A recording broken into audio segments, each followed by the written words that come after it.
तर आपल्यासाठी ना स्पेशल खानदेशी रेसिपी लई म्हणून मी गावरान पद्धतीने मस्तपैकी गवारनी भाजी जी एक नंबर लागस, थोडी रसाळ थोडी कोरडी एक नंबर आणि खूप सोपी रेसिपी आहे. जास्त काही लागत नाही बनवायला आणि बाप रे बाप टेस्टले एक नंबर. त्यांच्यासाठी ना जे कोरडं खोबरं राहस ना त्याला बारीक चिरी लेवानं, थोडं त्यांना ना लसूण टाकाना, शेंगदाणा राहत असं ते भुजी लेवानं, त्यानंतर कोथिंबीर लेवानी, त्यांना तिखट हळद टाकानी मस्तपैकी, थोडा गरम मसाला टाकाना, थोडंसं जिरं टाकानं आणि मस्तपैकी मसाला पिसी लेवाना. हा मसाला साईडला ठेवा.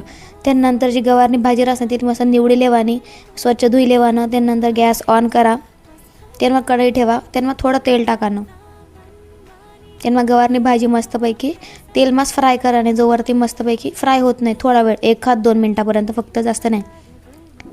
ती मस्तपैकी तेल मस्त फ्राय व्हायनी ना तिला काढी लेवानी, जास्त वेळ करान नाही. ती जाडने बारीक वहिनी का तिला काढी लेवानी, जास्त बारीक करान नाही. ती काढीशी वहिनी त्याच तेल महिना मसाला टाकाना, त्यांना थोडं तेल आणखीन ॲड करायला वाटल्यास. फ्राय करा ते थोडं कोरडं बी राहतं म्हणून त्यांना तेल टाका मी मस्त फ्राय करा. मसाला छान असा भुजीशीन वही घ्या तेलमा.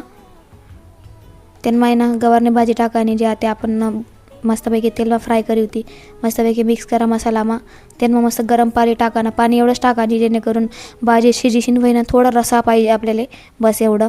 त्यानंतर सगळं मिक्स करा. पाणी गरमच असलं पाहिजे बरं का, गरम नाही तर कोमटपरी चाली, थंड नाही टाकाना अजिबात. त्यानंतर मीठ टाका, मिक्स करा आणि मस्तपैकी भाजी शिजू द्या बारीक गॅसवर. जास्त जाड गॅस ठेवशात तर नाही का ती लवकर अशी करपीन आणि चांगला म्हणजे नाही का वेगळीच होईन ती.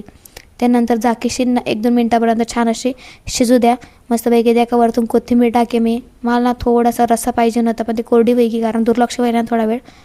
मस्तपैकी मिक्स करा कोथिंबीर. भाजी रेडी आहे, फक्त एकदा ट्राय करा.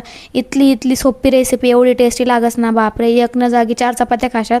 आणि इतली इझी रेसिपी घरवाला सगळी खावाडा. आणि अशाच रेसिपी इझी रेसिपीसाठी मला चॅनलला सबस्क्राईब करायच्या अजिबात राहू नका. मी अशाच सोप्या रेसिपी तुमच्यासोबत हमेशा आणत राहू.